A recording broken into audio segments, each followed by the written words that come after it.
मार्गशीर्ष गुरुवार विशेष आज आपण ही छान मऊ लुसलुशीत आणि भरपूर पुरण भरलेली पुरणपोळी तयार केलेली आहे. अगदी मऊ लुसलुशीत होणारी ही पुरणपोळी तयार करताना अजिबातही फुटणार नाही. छान टम्म फुगलेली आहे आणि पुरणपोळीला रंग मात्र तुम्ही पाहू शकता खूप सुरेख आलेला आहे. तुम्ही जर आहारामध्ये हरभरा डाळीचा वापर कमीत कमी करण्याचा विचार करताय तर आजची रेसिपी तुमच्याचसाठी आहे. कारण आज आपण बनवलेली पुरणपोळी हरभरा डाळीपासून नाही तर मूग डाळीपासून आपण ही बनवलेली आहे. अगदी रंग छान आलेला आहे. परफेक्ट मऊ लुसलुशीत ही पुरणपोळी राहण्याच्यासाठीच्या सर्व टिप्स, सिक्रेट टिप्स तुम्हाला या रेसिपीच्या शेवटपर्यंत शिकायला मिळणार आहे. काही टिप्स त्यामधील तुमच्यासाठी या खूप नवीन असणार आहे. त्यामुळे रेसिपी कुठेही स्किप न करता अगदी शेवटपर्यंत नक्कीच पहा. त्याचबरोबर तुम्हाला जर अशाच पद्धतीचा उत्तम स्वयंपाक शिकायचा असेल आणि पूर्ण वर्षभर एकही दिवस सुट्टी न घेता अविरत दररोज दुपारी 12 वाजता रेसिपी पाहायची असतील तर वरील व्हिडिओप्रमाणे कविताच किचनला सबस्क्राईब करा. कारण नवीन वर्षामध्ये रविवारची सुट्टी देखील बंद करून पूर्ण वर्षभर एकही दिवस सुट्टी न घेता आपण रेसिपीज पाहणार आहोत. नमस्कार, मी कविता. तुमच्या आवडत्या कविताच किचनमध्ये सर्वांचं खूप खूप मनापासून स्वागत करते. आज आपण मार्गशीर्ष गुरुवारच्या नैवेद्यासाठी छान मऊ लुसलुशीत मूग डाळीची पुरणपोळी बनवलेली. त्यासाठी या ठिकाणी 1 वाटी गच्च भरून या ठिकाणी मुगाची डाळ घेतलेली आहे. तुम्ही कोणत्याही एकाच वाटीच्या मापाने सर्व साहित्य मोजून घ्या, म्हणजे डाळ आणि गुळाचं प्रमाण ठरवणं खूप सोपं होईल. मूग डाळ छान अशी 2 ते 3 पाण्याने आपण स्वच्छ धुवून घेतली. त्यानंतर हवं तर तुम्ही कुकरमध्ये तळाशी तशीच मूग डाळ शिजवण्यासाठी ठेवली तरीही चालेल. त्यानंतर मी ती बाऊलमध्ये ठेवलेली आहे. त्यामध्ये पाणी भरपूर टाकून छान अशी ही मूग डाळ आपण मध्यम आचेवर 3 शिट्ट्या करून शिजवून घेऊ.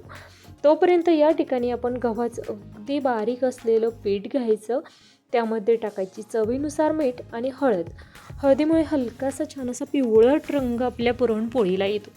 त्याचबरोबर तुम्ही पुरणपोळीसाठीची कणिक कशी पद्धतीने भिजवता त्यावर देखील तुमची पुरणपोळी किती मऊ लुसलुशीत होणार आहे हे डिपेंड असतं. त्यामुळे पुरणपोळीसाठीची कणिक भिजवताना जेवढी जास्त प्रेस करून व्यवस्थित अशी मऊसूत भिजवता येईल तेवढी जास्त भिजवून घ्या. अगोदर थोडीशी घट्टसर भिजवून घेतली होती. त्यानंतर पाण्याचा हात लावून ती छान अशी मऊ करून घेतलेली आहे. त्यानंतर थोडासा तेल लावून छान अशी ही कणिक पेड्यासारखी मऊसूत अशी बनवून घ्यायची आहे. जेवढी जास्त तुम्ही कणिक छान भिजवून घ्याल तेवढी जास्त तुमची पुरणपोळी जास्त वेळासाठी मऊसूत राहते. हे पहा, खूप छान अशी आपली कणिक भिजवून झालेली आहे. थोड्या वेळासाठी ती बाजूला ठेवून देऊया. तोपर्यंत डाळ शिजली की नाही ते चेक करूया. अगदी पाहू शकता खूप छान परफेक्ट अशी या ठिकाणी आपली डाळ शिजवून झालेली आहे. मऊसूत अशी या ठिकाणी डाळ शिजवून झालेली आहे. आता या ठिकाणी ही डाळ शिजवून झाल्यानंतर आपण एका चाळणीमध्ये ती काढून घेतलेली आहे आणि त्यामधील जे सर्व पाणी आहे ते काढून घ्यायचं. हलकीशी दाबायची, म्हणजे त्यामधील जे एक्सेस शिल्लक असलेलं पाणी आहे ते सर्व निघून जाईल. त्याचबरोबर डाळीमध्ये जर पाणी राहिलं तर तुम्हाला पुरण परतवण्यासाठी खूप जास्त वेळ लागेल. त्यामुळे तुम्ही जेवढं जास्त पाणी काढून घेता येईल तेवढं जास्त पाणी काढून घ्या. त्यानंतर आपण कढईमध्ये ही जी डाळ आहे ती टाकणार आहोत. त्यानंतर ज्या वाटीच्या मापाने आपण डाळ मोजून घेतली त्याच वाटीच्या मापाने आपण गूळ टाकणार आहोत. साधारणतः 1.5 वाटी गूळ मी टाकलेला आहे. थोडंसं गोड हे पुरण मला आवडतं, त्यामुळे या ठिकाणी मी गुळाचा वापर केलेला आहे. त्याचबरोबर तुम्ही जर या ठिकाणी गुळाऐवजी साखरेचा वापर करायचा असेल तरी देखील करू शकता, परंतु पुरणपोळी ही गुळाची खूप छान अशी लागते. त्यामुळे या ठिकाणी मी शक्यतो गुळाचंच पुरण बनवत असते. आता आपण गॅस करूया मध्यम आणि मध्यम आचेवर हे पुरण छान असं परतवून घेणार आहोत. आता पुरण व्यवस्थित परफेक्ट पुरण परतून झालं की नाही हे ओळखण्याची एक सिक्रेट टिप्स आहे, ती मी तुम्हाला पुढे व्हिडिओमध्ये दाखवणारच आहे. पुरण एकसारखं हलवत राहायचं, कारण हरभरा डाळीपेक्षा मूग डाळीचं पुरण थोडंसं चिकट असतं. ते कढईच्या तळाशी पटकन लागतं. त्यामुळे एकसारखं छान असं हलवत राहायचं.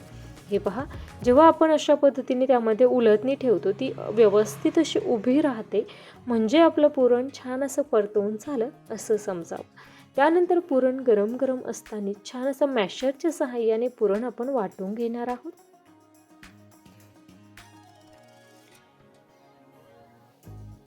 पुरण गरम असताना ते वाटून घेतलं की खूप छान पटकन असं वाटले जातं. त्याचबरोबर डाळ जर तुमची चांगली शिजलेली असेल तर पुरण वाटून घेण्यासाठी खूप जास्त वेळ लागत नाही.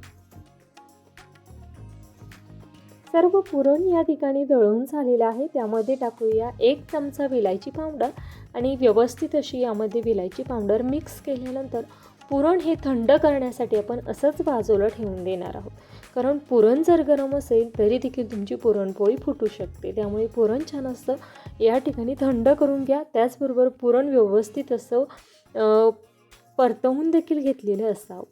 त्याचबरोबर या ठिकाणी आपली कणिक देखील छान अशी भिजलेली आहे. लगेचच आपण पुरणपोळी करून घेणार आहोत. आता या ठिकाणी पुरणपोळीसाठी कणकेचा उंडा किती असावा आणि पुरण किती असावं हे मी तुम्हाला दाखवते. जेवढी तुम्ही कणकेचा उंडा घेतलेला आहे त्याच्या 2 पट तुम्हाला या ठिकाणी पुरण घ्यायचं आहे.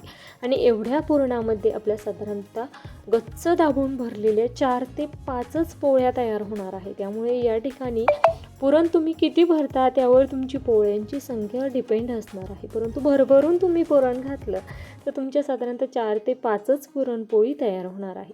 हे पहा, अशा पद्धतीने व्यवस्थित असा हा उंडाचं जे वरील तोंड आहे ते छान असं पॅक करायचं, म्हणजे तुमची पुरणपोळी अजिबातही फुटत नाही.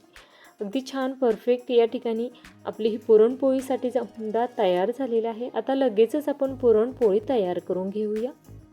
पुरणपोळी लाटत असताना या ठिकाणी बऱ्याचदा पुरण खूप कोरडं असेल किंवा खूप पातळ असेल किंवा पुरण गरम असेल तरी देखील तुमची पुरणपोळी फुटू शकते. दुसरं म्हणजे तुमची कणिक कशा पद्धतीची भिजवलेली आहे. कणिक जर खूप घट्टसर असेल तरी देखील तुमची पुरणपोळी फुटू शकते. त्यामुळे खूप साऱ्या महत्त्वाच्या टिप्स असतात ज्या तुम्हाला लक्षात घ्यायच्या आहेत. या ठिकाणी सांगितलेली प्रत्येक टिप्स जर तुम्ही फॉलो केली तर तुमची पुरणपोळी देखील भरपूर पुरण भरलेली अशा पद्धतीने न फुटता परफेक्ट अशी लाटून तयार होते. तवा छान गरम झालेला आहे. आता या ठिकाणी तुम्ही ही पुरणपोळी साजूक तुपामध्ये भाजून घेऊ शकता किंवा तेल टाकून देखील ती भाजून घेऊ शकता. फक्त पुरणपोळी भाजण्यासाठी तुम्हाला तवा छान असा गरम असायला हवा. त्याचबरोबर तवा छान गरम झाला की मध्यम आचेवर छान खरपूस अशी तुपाच्या तेलाच्या लेअरवर ही पुरणपोळी भाजून घ्या. हे पहा, अजिबातही पुरणपोळी फुटलेली नाही. तुम्ही पाहू शकता भरपूर पुरण आपण भरलेलं आहे. अगदी पुरणपोळी लाटल्यानंतर ते वरील बाजूने ते पुरण दिसत आहे. इतकं पुरण आपण यामध्ये भरलं तरीही आपली पुरणपोळी फुटलेली नाही.